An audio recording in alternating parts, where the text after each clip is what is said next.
Coba deh bayangin, ada seorang jamaah lanjut usia, mungkin kakek atau nenek kita, udah ada di depan Ka'bah. Hatinya tuh khusyuk banget, siap buat beribadah. Tapi di sisi lain, ada kekhawatiran. Gimana ya kalau kondisi kesehatan justru jadi penghalang ibadah yang udah ditunggu-tunggu seumur hidup? Nah, ini dilema yang nyata banget dan sering terjadi. Oke, jadi kita langsung aja ya ke inti masalahnya. Gimana caranya seorang jamaah bisa tetap tawaf? Kalau misalnya punya kondisi medis yang bikin sulit menahan hadas, kayak inkontinensia. Pertanyaan ini penting banget loh. Bukan cuma buat jamaahnya, tapi juga buat keluarga yang nemenin.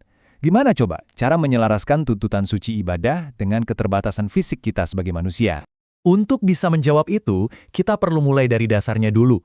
Sebenarnya aturan ideal untuk tawaf itu kayak gimana sih? Yuk kita bedah sama-sama. Nah, kata kuncinya itu adalah toharoh. Ini bukan sekedar bersih-bersih badan biasa ya, tapi ini adalah kondisi suci secara ritual, bebas dari hadas besar dan kecil. Dan ini jadi syarat mutlak fondasi utama, supaya tawaf kita sah. Standarnya memang tinggi. Dan syarat suci ini ternyata ketat banget. Hal-hal yang kelihatannya sepele sehari-hari, kayak buang angin, ke toilet, atau bahkan tidur pules, semuanya itu bisa membatalkan wudhu. Artinya apa? Kalau salah satu dari ini terjadi pas lagi tawaf, ya prosesnya harus diulang dari awal. Berhenti dulu, ambil wudhu lagi, baru lanjut. Nah, tapi disinilah kita lihat indahnya syariat Islam. Aturan itu ternyata nggak kaku sama sekali. Ada yang namanya rukhsah atau ya kita sebut aja keringanan. Keringanan ini disiapkan khusus untuk situasi-situasi yang sulit. Terus gimana cara kerjanya? Oke, jadi di sini ada dua prinsip penting, azimah dan rukhsah. Biar gampang bayangin gini aja. Azimah itu jalan tol utama, aturan idealnya yang lurus dan berlaku buat semua orang dalam kondisi normal. Nah, rukhsah itu kayak jalan alternatif yang disediain pas jalan tolnya macet total atau ada halangan. Ini adalah jalan keluar yang penuh kemudahan. Terus konsep keringanan ini datang dari mana? Ini bukan karangan ulama modern loh, tapi akarnya itu langsung dari dalil dan praktik di zaman Nabi Muhammad SAW. Hadis dari Aisyah radhiyallahu anha ini adalah kuncinya. Coba bayangin skenarionya. Salah satu istri Nabi, beliau tetap ikut i'tikaf dan sholat di masjid, padahal lagi dalam kondisi istihadah atau hadas yang keluar terus-menerus. Dan yang paling penting apa? Nabi tahu soal ini. Dan yang dilakukan adalah mengambil tindakan pencegahan, pakai baskom, untuk menjaga kebersihan masjid, bukan malah melarang ibadahnya.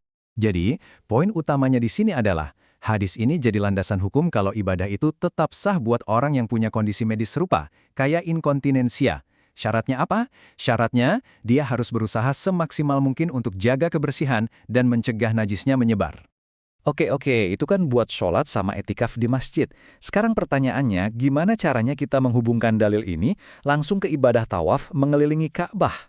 Nah, ini dia jembatan logikanya. Ada sebuah kaidah penting dari ulama besar seperti Imam Ahmad bin Hambal. Beliau membuat sebuah analogi hukum atau kias yang sangat kuat. Intinya, tawaf itu pada dasarnya semisal sholat. Logikanya jadi nyambung banget kan? Kalau untuk sholat aja ada keringanan dalam kondisi hadas berkelanjutan, berarti keringanan yang sama juga berlaku buat tawaf. Kenapa? Ya itu tadi, karena tawaf itu hukumnya diperlakukan seperti sholat. Disinilah titik temunya. Jelas banget. Oke, masalahnya kelihatannya udah hampir selesai nih. Tapi tunggu dulu, ada satu detail praktis lagi yang penting banget buat kita perhatikan. Ini soal aturan berpakaian waktu lagi ihram. Waktu kita dalam keadaan ihram, ada beberapa larangan. Salah satunya nggak boleh pakai pakaian yang ada jahitannya. Nah, popok dewasa modern kan ada bentuknya, ada perkatnya. Itu bisa dianggap melanggar aturan ini. Terus gimana dong solusinya? Dan lagi-lagi Islam ngasih jalan keluar. Kalau ada larangan ihram yang terpaksa dilanggar karena kondisi darurat seperti alasan medis ini, ada cara buat menebusnya. Caranya adalah dengan membayar kafarat atau denda. Pilihan kafaratnya ini juga fleksibel banget. Jamaah bisa pilih salah satu dari 3 opsi ini. Mana yang paling ringan dan paling sesuai dengan kemampuannya. Bisa dengan memberi makan orang miskin, bisa dengan puasa 3 hari, atau bisa juga dengan menyembelih hewan kurban. Oke, setelah kita lihat semua dasar hukum dan pertimbangannya, sekarang kita tarik kesimpulan akhirnya. Jadi, jawaban praktisnya gimana? Jadi, kalau kita rangkum, poin-poinnya begini. Pertama, orang dengan inkontinensia boleh melakukan tawaf pakai popok. Kedua, wajib wudhu sesaat sebelum mulai tawaf.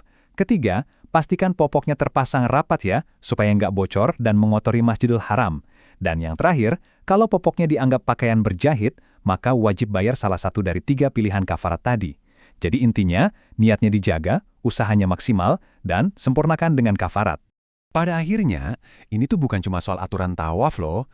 Ini tentang prinsip yang jauh lebih dalam, tentang keseimbangan yang indah antara aturan dari Allah dan pemahamannya terhadap kebutuhan kita sebagai manusia. Pertanyaan buat kita renungkan bareng-bareng adalah, bagaimana kita bisa menerapkan prinsip keseimbangan dan kasih sayang ini di dalam aspek-aspek lain kehidupan kita?